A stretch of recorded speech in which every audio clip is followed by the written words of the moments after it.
저희 한소망교회가 마두동에 있던 시절에 한 번은 새가족 신방을 간 적이 있었습니다. 새가족이 피부 관리와 얼굴에 그림을 그리는 분이었습니다. 전문 용어로 얼굴에 화장 문신하는 분이었습니다. 근데 이 성도분이 저를 보자마자 한쪽 눈썹에 남아있는 교통사고 흔적과 비뚤어진 입술을 알아보셨습니다.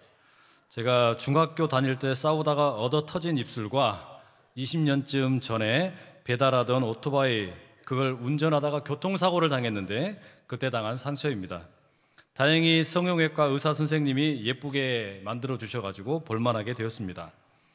보통 사람들은 잘 모르는데 이분이 얼굴에 그림을 많이 그리다 보니까 금방 알아본 겁니다.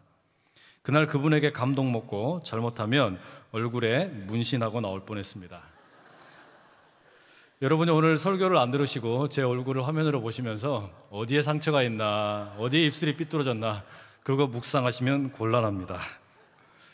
여하튼 제가 제 얼굴에 초상화를 그린다면 이 눈썹의 상처나 삐뚤어진 입술이 특징이 될 수 있겠다 생각해 보았습니다.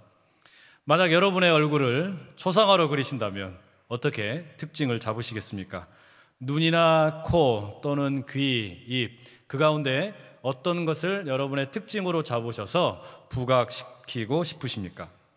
혹시 내가 어떻게 생겼는지 잘 모르겠다 하시는 분들은 가족들과 함께 모이셔서 거울을 보십시오. 그러면 금방 알 수 있습니다. 신기하게 똑같이 생긴 부분들이 있습니다. 여러분, 우리의 초상화 하나를 그리려고 그래도 뭔가 특징적인 것을 찾으려고 하는데, 만약에 우리가 교회의 초상화를 그린다 그러면, 우리 교회를 초상화를 그린다 그러면 어떤 특징을 잡아서 그리면 좋겠습니까? 한 사람 한 사람의 그리스도인들이 모여서 공동체를 이룬 것, 그것이 교회인데, 이 교회라는 공동체의 초상화를 그린다면 어떤 것을 특징으로 잡을 수 있겠습니까? 오늘 저희가 함께 읽은 이 고린도 전서는 일종의 그 교회 공동체의 초상화에 대한 이야기를 담고 있습니다. 이 교회라는 초상화를 그린다 그러면 정말 중요한 주제가 뭘까? 거기에 대해서 논쟁하는 책이 고린도 전서입니다. 이 고린도 교회에 대해서 조금 자세히 알아보기 전에 고린도라는 도시를 먼저 생각을 해보면 좋겠습니다. 원래 이 고린도는 그리스 남부 지역의 도시 국가였습니다. 그런데 BC 146년에 로마 군대 공격으로 이 도시가 파괴됩니다. 그리고 한 100여 년 동안 보잘것없는 작은 부락으로 남아있다가 BC 44년경에 로마 황제였던 줄리우스 시저가 식민지로 재건을 합니다. 이 고린도라는 동네가 동서의 해상 무역과 남북의 육로 교통 요충지에 자리 잡고 있었습니다. 때문에 이런 좋은 위치로 인해서 도시가 금방 성장하지요. 당시에는 10만 명 정도 모이는 도시라 그러면 대단히 큰 도시였습니다. 그런데 금방 10만의 주민이 갖게 되고 인종과 문화, 종교에서 매우 다양한 그런 국제 도시가 되었습니다. 이곳에는 다양한 공연들을 하는 연주장들, 공연장들도 있었고 다양한 신들의 신전도 있었습니다. 높은 언덕의 정상에는 사랑의 여신 아프로디테 신전이 우뚝 서 있었고, 또 치유의 신 아스클레피우스, 바다의 신 포세이돈, 항해의 여신 이시스 등의 사원들이 많이 있었습니다. 특히 이 아프로디테 신전에는요, 한 1000명 정도의 여사제들이 상주하면서 매춘 행위를 했습니다. 성매매를 하는 것이 신을 예배하는 것이라는 아주 요상한 종교 행위가 이 도시에서는 자연스러웠습니다. 한마디로요, 이 신약시대의 고린도는 물질적으로 부유하고 또 문화가 대단히 개방적이고 종교는 다원적이고 도덕적으로는 문란한 곳이었습니다. 쉽게 말해 예수가 없이도 잘 살 수 있는 곳이었고, 복음이 없어도 마음껏 즐기면서 살 수 있는 그런 도시였습니다. 때문에 여러 면에서 이 도시는 지금 우리가 살고 있는 도시 사회와 비슷한 점들이 많다고 할 수 있습니다. 바로 그런 고린도에 바울이 교회를 개척합니다. 사도행전 18장에 자세히 소개되어 있는데, 바울이 고린도 교회를 개척할 때 브리스길라와 아굴라 부부가 함께 하지요. 함께 텐트를 만드는 일을 하며 바울 일행이 유대교 회당에서 복음을 전하려고 합니다.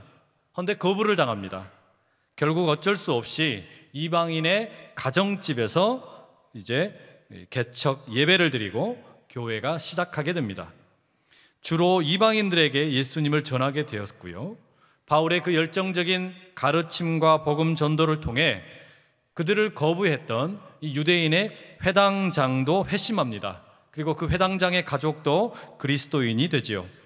이후에 많은 고린도인들이 예수님을 믿고 세례를 받게 됩니다. 이처럼 이 고린도 교회 안에는 유대인도 있었고 이방인도 있었습니다. 또 신분적으로 보면 자유인도 있었고 본래 노예였는데 해방된 사람도 있었습니다. 또 여전히 노예인 신분을 갖고 있는 사람도 섞여 있었습니다. 한편으로는 즐기기 좋은 세상 문화에 익숙한 사람도 있었고 금욕적인 삶을 추구하는 사람들도 섞여 있었습니다. 이처럼 다양한 배경을 가지고 있는 사람들과 함께 어우러져서 바울이 약 1년 6개월 동안 이 고린도 교회를 잘 섬겼지요. 이 문제는 바울이 떠난 다음부터였습니다. 이 교인들이 세례를 받고 또 예수님의 제자가 되었습니다. 그러나 쾌락을 쫓으면서 살기 좋은 세상에 살다 보니 이 복음을 붙들고 산다는 것이 어떤 의미인지 잘 알지 못했죠. 이 미성숙한 문제가 여기저기에서 생겨나기 시작했습니다. 예배를 드리면서 성적인 순결을 지키지 못하는 문제, 성도들끼리 법정에 소송을 하는 문제, 우상의 제물을 먹느냐 마느냐의 문제, 또 어려운 형편에 있는 성도를 돕기 위한 구제 헌금 문제, 예배 드릴 때 머리를 가리는 문제, 영적 은사의 문제, 이처럼 수없이 많은 갈등과 반목이 교인들 가운데 발생하게 되었죠. 이런 문제들에 대해 이제 고린도 성도들이 질문을 하고 바울이 대답을 합니다. 그 대답을 엮은 책이 고린도 전서와 고린도 후서입니다. 이 고린도 교인들의 주장의 핵심이 뭐냐? 한 문장으로 만들어 본다면, 질문을 하나로 만들어 본다면, 교회다움이란 무엇일까? 교회의 교회다움이란 무엇일까? 이런 질문으로 모아볼 수 있습니다. 뭐가 교회다운 거냐? 어떤 사람은 성적인 타락을 하지 않는 것이다. 아니다. 성적으로 자유로워도 된다. 아니다. 진짜 교회는 구제를 잘 해야 한다. 그게 아니다. 진짜 교회는 영적인 사역에 충실해야 한다. 아니다. 방언을 잘해야 된다. 예언을 잘해야 된다. 영적 지식이 풍부해야 한다. 뭐 이런 식으로 다양한 교회다움에 대한 주제를 가지고 심하게 다투었다는 말입니다. 교회의 초상화를 그린다고 생각을 하면 구제라는 색깔을 많이 써야 된다는 사람도 있고, 방언이라는 색깔을 더 써라, 아니면 예언이라는 색깔을 더 쓰자, 영적 지식이라는 색깔을 더 쓰자, 뭐 이처럼 교회 초상화를 그릴 때 어떤 색깔을 더 많이 쓸 건지 이걸 가지고 논쟁을 했다는 말이죠. 이 교회 성도들이 소송을 하고 헌금 문제로 다투고 성적인 타락의 문제가 생기고 영적 은사로 인해서 갈등했다. 이게 어디서 많이 들어본 이야기 아닙니까? 옛날에 고린도 교회의 문제가 아니라 혹시 지금 우리들의 문제는 아닙니까? 우리 한국 교회 안에 가득한 악취 나는 문제들이 참 많은데 이 문제들이 고린도 교회 안에 그대로 압축적으로 다 나옵니다. 그래서요, 이 고린도 전서를 읽으면 참 이 마음이 아픕니다. 가슴이 아파요. 감추고 싶은 상처를 들킨 것 같습니다. 붕대로 감아놓고 절대 보여주지 않으려 했던 상처를 까발린 것 같은 그런 느낌 때문입니다. 우리 문제를 하나하나 너무 낱낱이 지적하고 있어서 고린도 전서를 읽으면 참 불편합니다. 정말로 그렇죠. 여러분, 우리가 그리는 초상화가 아니라 세상 사람들이 교회의 초상화를 그린다고 그러면 어떻게 그릴까요? 세상 사람들에게 비춰진 교회의 모습, 아무리 좋게 보려고 해도 상처투성이가 아닐까 싶습니다. 비뚤어진 입술에 심술이 가득한 볼, 탐욕스런 눈과 꽉 막힌 귀, 그리고 돈다발을 들고 있는 손, 이런 게 어쩌면 세상이 그리는 교회의 초상화가 아닐까 싶습니다. 어떤 분들은 교회의 초상화가 따로 있냐고 물으실지 모르겠습니다. 교회란 예수님의 몸이니까, 그리스도의 몸이니까 교회의 초상화를 그리려거든 예수님을 그리면 될 거 아니냐? 맞는 말입니다. 교회는 예수님의 몸입니다. 때문에 초상화를 그리려고 하면 예수님을 그리면 되겠죠. 그래서 어떤 화가들이 열심히 예수님을 그렸습니다. 백인들은 백인 예수님을 그리고 흑인들은 흑인 예수님을 그리고 한국 사람은요, 한국 사람을 빼닮은 예수님을 그리기도 했습니다. 우리는 유명한 성화들을 보면서 아마도 예수님은 이렇게 생기셨을 거야 라고 생각을 하고 있습니다. 우리 모두는 예수님의 얼굴을 잘 알고 있다고 생각합니다. 그런데 여러분, 만약에 여러분 예수님께서 정말로 우리들 옆에 찾아오신다면 그 예수님을 알아볼 자신 있으십니까? 예수님이 지금 우리 가운데 함께 계신다면 정말로 그 예수님의 얼굴을 알아볼 자신이 있으십니까? 토니 핸드라라는 소설가가 쓴 모리스 거리에 나타난 메시아라는 책이 있습니다. 성경에 나오는 예수님의 이야기를 현대판 미국 도시 거리를 찾아오신 예수님으로 묘사해 놓은 책입니다. 안타깝게도 성경에서처럼 모리스 거리의 사람들은 예수님을 제대로 알지 못했습니다. 몇몇 헌신적인 제자들과 거리의 불황자들을 제외하고서는 예수님이 누구이신지 아무도 알지 못했습니다. 모두가 당장의 이익에 눈이 멀어서 예수님을 찾았지요. 하지만 예수님이 내게 필요한 것을 채워주지 않자 금세 돌아섭니다. 그리고 예수님께 적대적인 존재가 되어서 차갑게 군중이 되어버릴 뿐이죠. 결국 예수님은요, 예루살렘의 비아 돌로로사, 그 십자가의 길에서 걸으셨던 것처럼 모리스 거리의 정치인과 권력자들에 의해 죽임을 당하고 말았습니다. 이 소설의 무대를 지금 파주 운정마을과 일산으로 바꾼다면 달라질까요? 그럴 것 같지 않습니다. 우리가 예수님을 알아볼 수 있을까요? 저는 모를 것 같습니다. 왜냐하면 저는 한 번도 예수님의 얼굴을 본 적이 없기 때문입니다. 여러분, 우리가 솔직하게 고백을 하십시다. 우리는 예수님의 얼굴을 모릅니다. 그러니 교회의 초상화로 예수님의 얼굴을 그리면 된다는 말은 성립되지가 않습니다. 그럼 어떡할까요? 교회의 초상화를 어떻게 그리면 좋겠습니까? 심지어 의심하는 사람도 많이 있고 믿지 않는 세상에 우리도 모르는 예수님을 어떻게 이 교회가 알려줄 수 있겠습니까? 그렇기 때문에 더더욱 예수 그리스도의 몸인 교회의 역할이 중요합니다. 사도행전 1장에 기록된 것처럼 예수님은 하늘로 올라가시면서 이 땅에 몸을 남겨두고 가셨습니다. 육체가 아니라 영적 몸인 교회를 남겨두고 가셨습니다. 그러니 세상이 예수님을 알 수 있는 방법은 무엇밖에 없습니까? 그리스도의 몸인 교회밖에 없습니다. 불완전하고 여전히 모자라지만 이 교회를 통해서만 세상은 예수님을 알아볼 수 있습니다. 세상은 그 몸의 뼈와 살이 되고 피와 손과 발이 되는 우리들을 통해 주님을 볼 것입니다.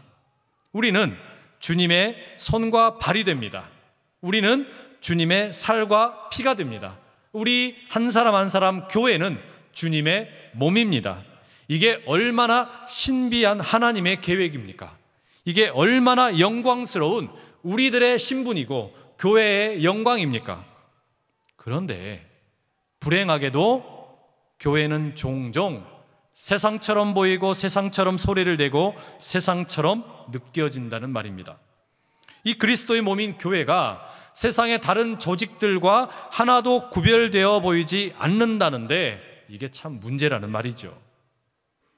여러분 혹시 놀이공원에 가셔서 어린 아이를 잃어버린 부모를 보셨습니까? 그러면 부모는 어린 아이의 특징을 전단지에 담아서 뿌리기 마련입니다. 우리 아이가 핑크색 옷을 입고 있었고 빨간 운동화를 신었고 엉덩이에 큰 점이 있고 손에는 장난감 반지를 끼고 있습니다.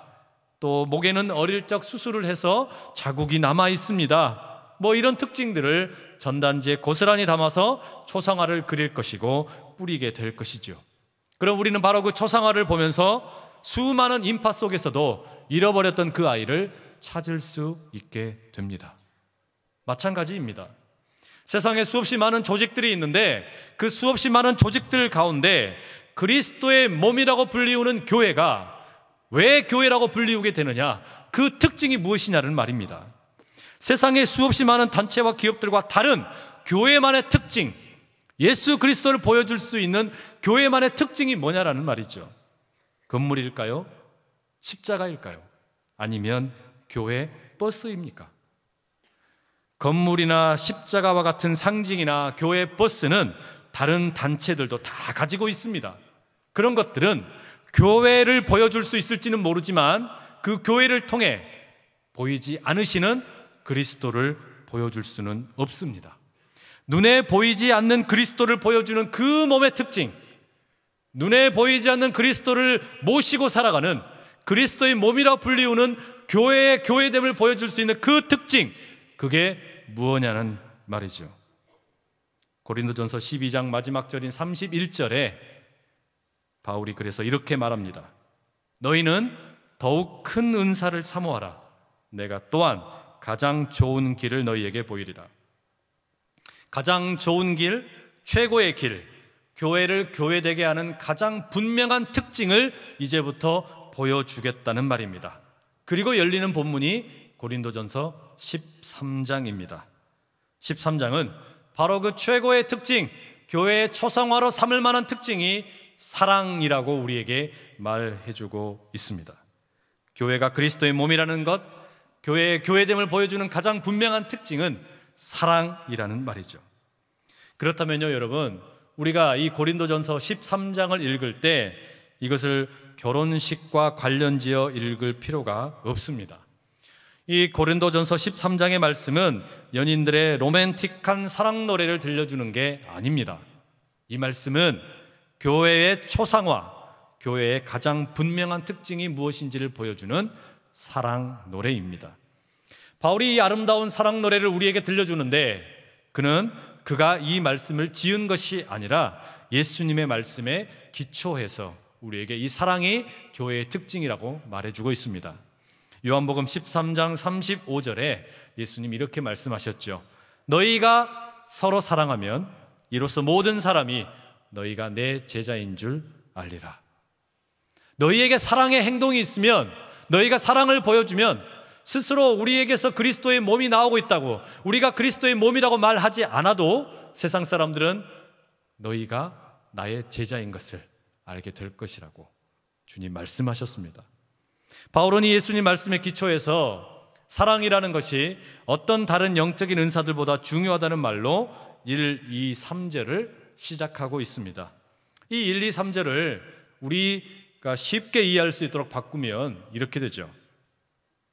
내가 한국말, 영어, 일본어, 독일어, 스페인어, 불어를 할 수 있다면, 내가 위대한 설교자 크리소스톰이나 빌리 그레엄처럼 설교할 수 있다면, 내가 한국 전쟁이 12월에 일어나는지 정확히 예언할 수 있다면, 내가 날마다 아파트 단지를 돌며 열정적으로 전도할 수 있다면, 그래서 전도 왕이 될 수 있다면, 내가 인터스텔라 영화보다 더 자세하게 우주의 신비를 다 풀 수 있는 지식이 있다면, 그래서 수많은 책을 쓸 수 있고 어려운 문제를 풀 수 있다면, 내가 능력이 너무 뛰어나 부동산 미분양도 다 해결할 수 있다면, 비정규직도 정규직으로 전환시킬 수 있다면, 학생들 무상급식도 할 수만 있다면, 고3 딸도 아들도 대학에 합격시킬 수 있다면, 내가 매달 수입의 절반을 구제하는 데 사용하고 날마다 노숙자들을 위해서 봉사할 수 있다면, 그리고 억울한 사람들을 위해 죽을 수도 있다면, 내가 뛰어난 정치인이 되어 세상의 모든 전쟁을 해결할 수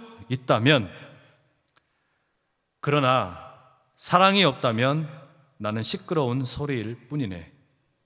그러나 사랑이 없다면 나는 아무것도 아니네. 왜냐하면 사랑이 없다면 나는 결국 예수님을 보여준 게 아니니까. 여러분, 그래서 교회에 필요한 게 뭘까요? 사랑입니다. 교회가 정말로 그리스도의 몸이라면, 그리고 그리스도의 몸을 통해 예수님을 보여주기를 원한다면 우리에게 필요한 것은 사랑입니다. 우리가 할 수 있는, 또 우리 안에 있는 사랑이 아니라 우리에게 없는 사랑, 예수님의 사랑이 필요합니다. 바로 그것을 4절에서부터 이어지는 7절까지 사랑에 대한 아름다운 묘사로 보여주고 있죠. 이 구절은 결혼하는 사람들에게 이렇게 살아야 한다고 협박하면서 겁을 주는 내용이 아닙니다. 아무도 그렇게 완벽한 사랑을 할 수가 없습니다. 이건 우리들에게 없는 사랑입니다. 우리는 못합니다. 결혼하는 사람들에게 이렇게 협박하면 모두 결혼 포기해야 합니다. 우리를 숨막히게 만드는 윤리적인 그런 명령이 아니고, 이 사랑의 맨 앞에 예수 그리스도를 집어넣어서 읽을 때 비로소 본래 의미가 전달되는 것이죠.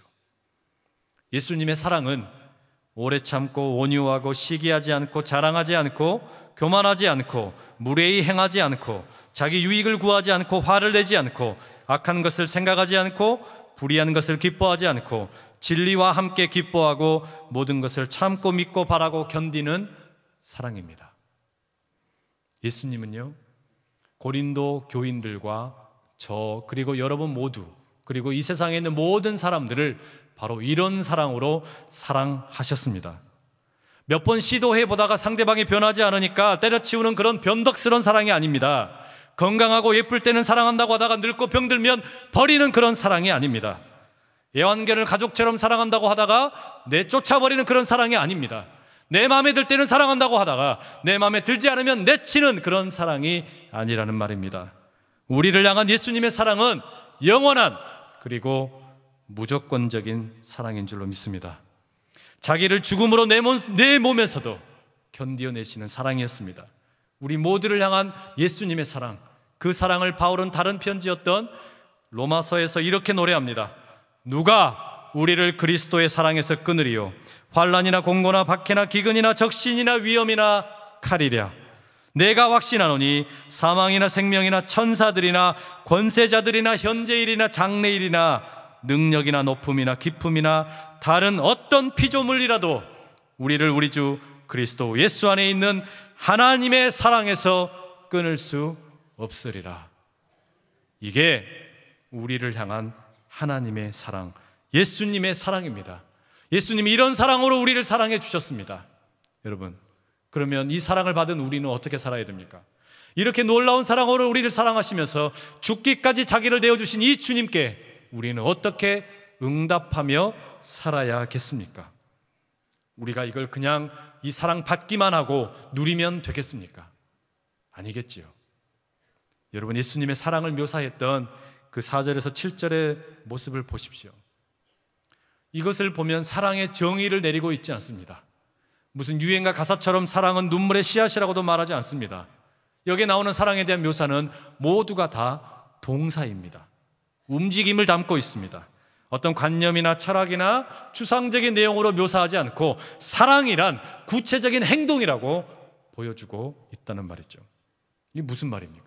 사랑은 움직이는 것이고 예수님의 사랑은 행동하는 사랑이라는 그런 말이죠. 그렇다면 그리스도의 몸인 우리가 움직일 때 우리는 자연스럽게 그 그리스도의 사랑을 움직임으로 보여주어야만 합니다. 왜냐하면 우리가 그리스도의 몸과 피이고 그분의 손과 발이기 때문입니다. 때문에 우리는 이 사랑으로 움직이는 사람들입니다. 우리는 돈이나 다른 어떤 것으로 움직이지 않고 이 사랑으로 움직입니다. 우리 가정은 이 사랑으로 움직입니다. 우리 목장은 이 사랑으로 움직입니다. 교회는 예수님의 사랑으로 움직이는 곳이지 돈이나 조직이나 사람으로 움직이는 곳이 아닙니다. 교회는 사랑으로 움직이는 곳입니다. 예수의 사랑으로 움직이는 교회, 주님의 교회가 됩니다. 예수의 사랑으로 그리는 초상화, 교회의 초상화가 됩니다. 이 교회의 초상화라는 것, 이것은 지금 계속해서 그려지고 있는 그림입니다. 완성된 그림이 아니라 미완성으로 우리도 지금 계속해서 붓을 들고, 우리 각자의 붓을 들고 사랑으로 색깔을 칠해야만 하는 바로 그런 그림이라는 말이지요. 바로 그 이유 때문에 8절에서 12절을 보시면 다른 영적 은사들은 모두 부분적인 것이고 언젠가는 다 필요 없게 된다고 말합니다. 방언, 예언, 영적 지식, 지혜의 은사, 이런 것들은 다 부분적인 것이라고 말합니다. 이 땅에서 우리가 살고 있기 때문에, 그리고 이 땅에서 예수 그리스도와 교제하며 살아야 하기 때문에 필요한 것이지만, 그러나 그것은 부분적인 것이죠. 이 영적 은사를 가지고 다투는 것은 바로 그렇기 때문에 어린이들의 유치한 장난 수준입니다. 이것은 또 거울로 보는 것처럼 희미할 따름입니다. 바울이 그때 당시 있었던 고린도에는 청동 거울이 있었는데 깨끗한 거울이 아니라 희미한 거울이었다는 말이죠. 그래서 이런 것을 가지고 다투는 것은 거울을 보는 것처럼 희미한 것일 뿐이라는 말입니다. 왜 그렇습니까? 왜 부분적이고 왜 희미하고 왜 어린이들의 장난 수준일 뿐입니까? 우리 주님이 다시 오실 때에는 방언도 예언도 불필요하기 때문입니다. 우리 주님이 지금 우리 앞에 계시는데 왜 그 앞에서 우리가 방언을 하고 예언을 해야겠습니까? 그때 우리에게 필요한 건 뭡니까? 사랑의 노래일 뿐입니다. 예수님이 다시 오실 때, 우리 예수님을 우리가 다시 만나게 될 때, 우리는 그 마음을 가지고 지금 대림절 첫 번째 주일을 보내고 있는데, 그때 우리에게 필요한 것은 방언도 필요 없고 예언도 필요 없고 영적 지식과 지혜도 필요 없고, 우리에게 남아있는 단 하나의 고백이 있다면 그것은 사랑의 노래일 뿐인 줄로 믿습니다. 그렇기 때문에 우리가 교회의 초상화를 그린다고 그러면 믿음과 소망과 사랑, 이 세 가지 색깔이 다 필요하지만 가장 중요한 것은 사랑의 색깔이라는 말이죠. 믿음은 예수님의 십자가 죽음과 부활을 믿는 것이기에 과거의 사건에 중심을 두고 있습니다. 주님을 만나면 그러나 이 믿음은 현실이 됩니다. 소망은 어떻습니까? 예수님의 다시 오심을 기다리는 것이기에 소망은 미래에 중점을 두고 있습니다. 그렇기 때문에 주님을 만나게 되면 소망은 성취됩니다. 그러나 사랑은 지금 여기서 우리가 바로 지금 살아가는데 꼭 필요할 뿐만 아니라 우리 주님의 얼굴을 다시 뵙게 될 때 그 얼굴 앞에서 우리가 부르게 될 단 하나의 노래가 될 줄로 믿습니다. 그래서 우리에게는 이 사랑이 너무너무 중요하고 이 사랑이 우리의 교회의 초상화가 될 줄로 믿습니다. 제가 캐나다에서 유학하던 시절에 한인 이민교회 청년 공동체 목사로 섬겼습니다. 당시 제가 섬기던 교회가 중남미의 섬나라인 아이티를 돕고 있었습니다. 2012년 여름에 저도 청년들이 주축이 된 단기 선교팀을 인솔해서 그 아이티의 생막이라는 지역을 방문했습니다. 거기에는 한국인 선교사님을 중심으로 현지 사역자들이 아주 활발하게 의료와 교육 그리고 선교 사역을 추진하고 있었습니다. 이 선교지에는 그 동네에서 가장 멋진 선교센터 건물이 있었습니다. 아주 하얀 건물이었는데요, 아름다운 지붕과 기둥을 자랑하고 그런 예배당과 숙소를 뽐내고 있었습니다. 많은 해외 한인 교회들의 협력과 또 한인 선교사님 그리고 현지인들이 헌신을 해서 멋진 건물을 짓게 된 것이죠. 당시 그 대부분의 현지인들은 지금도 그렇지만 벌거숭이 산에서 움막을 짓고 살았습니다. 물과 음식도 모자랐고 옷도 없었습니다. 이런 현지인들의 집이나 형편에 비하면 그 선교센터 건물은 정말 으리으리했습니다.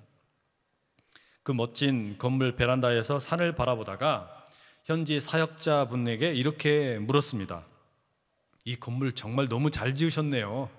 이렇게 잘 지으셨으니 주변에 있는 그 이웃들이 교회에 너무 많이 모일 수 있겠네요. 그렇죠? 제가 그렇게 물었더니 이분이 망설이지 않고 전혀 그렇지 않다고 대답을 합니다.